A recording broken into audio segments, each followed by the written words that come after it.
দেশের বর্তমান রাজনৈতিক যে প্রেক্ষাপট, এই প্রেক্ষাপটকে ঘিরে নানান রকম প্রশ্ন আছে। প্রধান উপদেষ্টা বলেছিলেন যে ডিসেম্বরের পরপরই তিনি নির্বাচনের ব্যবস্থা করবেন এবং সেটা কতদূর এগোতে পারে, এবং এই নির্বাচনের আগে যে বিষয়টি সবচেয়ে বেশি গুরুত্বপূর্ণ মনে হয় সেটি হচ্ছে জুলাই অভ্যুত্থান। এই জুলাই অভ্যুত্থানকে কেন্দ্র করে আবার যেই জাতীয় নাগরিক পার্টি এনসিপি গঠন হয়েছে, এই এনসিপির কতটা গুরুত্ব দিবে সরকার আসন্ন নির্বাচনে, সেই বিষয়ে আমরা কথা বলতে আজকে হাজির হয়েছি। আমাদের সাথে আছেন জাতীয় নাগরিক পার্টি এনসিপির যুগ্ম আহ্বায়ক সরওয়ার তুষার। আপনি কেমন আছেন? ভালো আছে। আপনাদের যে রাজনৈতিক বর্তমানে প্রেক্ষাপট, একটি দল যখন রাজনীতিতে অংশগ্রহণ করবে সেটা সে করতে পারবে, কিন্তু যখন যেহেতু নির্বাচনের ব্যাপারটা সামনে এসেছে, নির্বাচনের জন্য আপনাদের সর্বপ্রথম দরকার দলীয় প্রতীক এবং সেই সাথে নিবন্ধন। আপনারা কতটা এগোতে পেরেছেন? জি, আপনাকে ধন্যবাদ। নির্বাচনের জন্য নিবন্ধনের জন্য যে যে শর্ত প্রয়োজন, অফিস, জেলা কমিটি, উপজেলা কমিটি, গঠনতন্ত্র, প্রতীক, লোগো, এই সব কাজই আমাদের সম্পন্ন। এখন আমরা চাচ্ছি যে এই মাসের মধ্যেই, এই মাসের শেষ সপ্তাহেই আমরা নিবন্ধনের জন্য আবেদন করব, এবং তারপর নির্বাচন কমিশন তাদের কিছু ইন্সপেকশন আছে, তারা সেগুলো যাচাই বাছাই করবে। যাচাই বাছাই করে তারপর আমাদের ধারণা যে মাস খানেকের মধ্যে কিংবা মাস দেড়েকের মধ্যে আমরা নিবন্ধনটা পেয়ে যাব। তো নিবন্ধনের কার্যক্রম আপডেট দিতে গেলে এটাই বলতে হবে যে কার্যক্রম শেষ। এখন আমরা ঈদের পরে সবকিছু আবার খুললে, যেহেতু মাত্র ঈদের পর ঈদটা শুরু হয়েছে, ঈদের সময়টা মাত্র এখনো পার হচ্ছে, তো আমরা শেষ সপ্তাহে, এই মাসের শেষ সপ্তাহের মধ্যে নিবন্ধনের জন্য আবেদন করতে পারবো এরকম মনে হচ্ছে। আরেকটা বিষয়, আপনারা যখন নির্বাচন করবেন, নির্বাচন করার ক্ষেত্রে আপনারা বাংলাদেশের সব আসনে ইলেকশন করবেন, বা ইলেকশন করলে আপনারা জনগণের কাছে কতটা পৌঁছাতে পেরেছেন বলে মনে হয়? না, আমরা তো গত ঈদ এবং এই ঈদ এবং আমাদের সাংগঠনিক কমিটিগুলো হচ্ছে, সবকিছু মিলে আমরা গণসংযোগের উপরেই আছি। নতুন দল হিসেবে আমরা এখনো সারা দেশে পৌঁছাতে পারিনি, কিন্তু দেশের বিভিন্ন জেলায়, মানে বেশিরভাগ জেলাতে আমাদের কার্যক্রম চলছে, কমিটিগুলো হচ্ছে।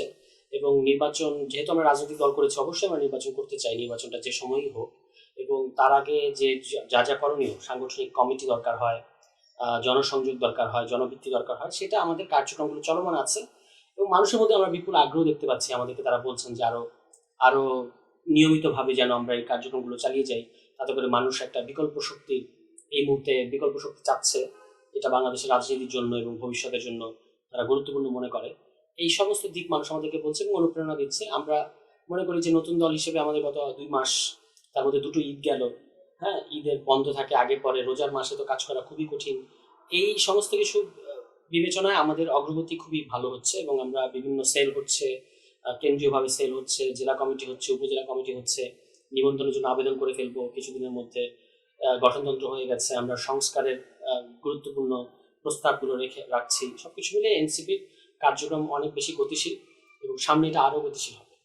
আপনারা নির্বাচনে আসবেন, এবং এই নির্বাচনে আসার আগে যে বিষয়টি আমরা দেখেছি যে আপনারা রাজনৈতিক দল গঠন করলেন, কিন্তু আমরা অনেক জায়গায় শুনেছি এবং বিভিন্ন টকশোতে এটা নিয়ে কথা হয়েছে যে ছাত্র জনতার অভ্যুত্থানে যদি আপনারা রাজনৈতিক দল এনসিপি গঠন না করতেন তাহলে আপনাদের গুরুত্ব এখনকার সময় আরো বেশি থাকতো। আপনাদের কেন মনে হলো যে আপনাদের একটি রাজনৈতিক দল গঠন করা দরকার, এবং সেটা এখন কোন পর্যায়ে আছে? দেশের মানুষ এই আপনাদের নতুন রাজনৈতিক দলকে কিভাবে দেখছেন?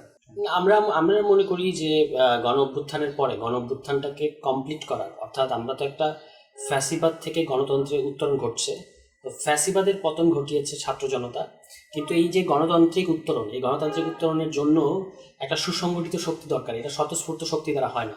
তো সেই, এবং আমরা অতীতের যে গণ অভ্যুত্থানগুলো দেখেছি, গণ অভ্যুত্থানের পরে সেই গণ অভ্যুত্থানগুলো বেহাত হওয়ার একটা প্রধান কারণ ছিল যে সেগুলোকে ডিফেন্ড করার মতো কোনো শক্তি ছিল না, মানে সে অর্থে সুসংগঠিত শক্তি ছিল না। যারা গণ অভ্যুত্থানে অংশ নিয়েছিল তারা আবার যার যার মতো করে ফিরে গেছে যার যার কাজে। তো এরকম একটা সুসংগঠিত শক্তি, রাজনৈতিক শক্তি আকারে চলে আসাটা বাংলাদেশে রাজনৈতিক বাস্তবতা, ক্ষমতার ভারসাম্য, স্থানীয় যে ক্ষমতার হিসাব, সমস্ত কিছুর জন্যই আসলে একটা জরুরি ছিল। এবং সেটা সবচেয়ে বেশি জরুরি হচ্ছে বাংলাদেশ একটা গণতান্ত্রিক রাষ্ট্রে পরিণত করার যে গুরুত্ব, সেই দিক থেকে আমি মনে করি অবশ্যই এই মানে যারা এটা বলছেন যে রাজনৈতিক দল না করলেও ভালো হতো, আমি তাদের সাথে দ্বিমত করব।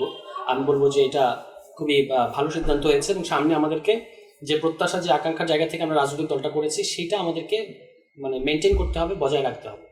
না, আমাদের দলে যে খুব ভুরি ভুরি অভিযোগ সেরকম না, দুই একটা অভিযোগ এসেছে, কারোর হয়তো একটা অনভিপ্রেত মন্তব্য, কারোর অগ্রহণযোগ্য মন্তব্য কিংবা কোনো অগ্রহণযোগ্য কাজ, এই সমস্ত কিছু কিছু অভিযোগ এসেছে। এইসব ব্যাপারে আমাদের একটা শৃঙ্খলা কমিটি আছে, আমরা সেই শৃঙ্খলা কমিটি অভিযোগের মাত্রা বুঝে পদক্ষেপ গ্রহণ করে। এর বাইরে যারা আমাদের যেহেতু তারুণ্য নির্ভর দল, তরুণরা কিছু কিছু ভুল তো করবেই, এবং সেটা ঠিক করবার, সেটাকে একটা নিয়ন্ত্রণের মধ্যে আনার পদ্ধতি হচ্ছে আমরা রাজনৈতিক স্কুলিংটা করাচ্ছি, রাজনৈতিক কর্মশালা করাচ্ছি, এবং আমাদের একটা রাজনৈতিক কর্মশালা সেল আছে আলাদা। তারা হচ্ছে নিয়মিত রাজনৈতিক আলাপ আলোচনা আমাদের মধ্যে মাসে 3 থেকে 4 বার অফিসে, কেন্দ্রীয় অফিসে যেন রাজনৈতিক গ্রুমিংটা হয়, সেই ব্যবস্থা এই সেলের পক্ষ থেকে করা হবে। এটা সেলটা গত পরশুদিনই প্রকাশিত হয়েছে। এবারে সারা দেশে আমাদের যারা জেলা এবং ওয়ার্ড লেভেল পর্যন্ত যারা কর্মী আছে, তাতে কিন্তু আমরা মৌলিক সংস্কার বিষয়ে কর্মশালা করাচ্ছি, যেটা কারণে আমি গতকাল ময়মনসিংহে গেলাম। অন্যান্য জেলাতেও আমি অনেক গেছিলাম, ঢাকা উত্তরে, ঢাকা দক্ষিণে এই ধরনের আয়োজন হচ্ছে, সেখানেও আমরা এই কথাগুলো বলছি। মানে রাজনৈতিক ট্রেনিংটা যখন, রাজনৈতিক শিক্ষাটা যখন যত বেশি হবে, তত কিন্তু আপত্তিকর কাজগুলো কমে আসবে। সেটা আমরা মানে ইতিমধ্যেই কার্যক্রম গ্রহণ করেছি। নতুন দল হিসেবে আমাদের বিরুদ্ধে অভিযোগ খুবই নগণ্য, মানে খুব অল্প 2-1টা, যেটা আসলে মানুষ যেহেতু সবাই কিছু কিছু ঘটবেই, কিন্তু আমরা এই ব্যাপারে খুব স্ট্রিক্ট আছি, যেন কোনো ঘটনা ঘটলেই আমরা ব্যবস্থা নিতে পারি, এবং ভবিষ্যতে মানে আরও কিছুদিন পরে যেন ঘটনা ঘটার যেন নাই ঘটে, এই জন্যই কিন্তু রাজনৈতিক গ্রুমিংটা আমরা করাচ্ছি। তো আশা করি এগুলো আমরা শূন্যের পর্যায়ে নিয়ে আসতে পারবো। সবকিছুর হিসেব টিকেশ মিলিয়ে আপনারা জাতীয় নাগরিক পার্টি এনসিপি গঠন করলেন। আমরা এই মুহূর্তে জানতে চাই যে আপনাদের এনসিপির মূল মন্ত্র কি, এনসিপি দেশের মানুষের জন্য কি করবে, সব মিলে 2 মিনিটে জানতে চাই আপনার কাছে। এনসিপির মূল মন্ত্র হচ্ছে আমরা বাংলাদেশকে একটা গণতান্ত্রিক রাষ্ট্র হিসেবে দাঁড় করাতে চাই। এই ক্ষেত্রে অন্যান্য রাজনৈতিক দলগুলোর সাথে আমাদের সুস্পষ্ট পার্থক্যটা হচ্ছে, অন্যান্য রাজনৈতিক দলগুলো সরকারে যাওয়াটা বুঝতে পারে যে নির্বাচনের মধ্যে দিয়ে তারা সরকারে যাবে, কিন্তু রাষ্ট্র ঠিক না থাকলে, রাষ্ট্র গঠন করতে না পারলে, রাষ্ট্র পুনর্গঠন করতে না পারলে যে আপনি নির্বাচনের মাধ্যমে গণতন্ত্র করতে পারবেন না, এই সত্যটা আমাদের রাজনৈতিক দলগুলো বুঝতে পারে না বা বুঝতে চায় না, যেটাই বলি না কেন। এইখানেই এনসিপির প্রধান পার্থক্য, যে এনসিপি একটা রাষ্ট্র সংস্কার বা রাষ্ট্র পুনর্গঠন করতে চায়।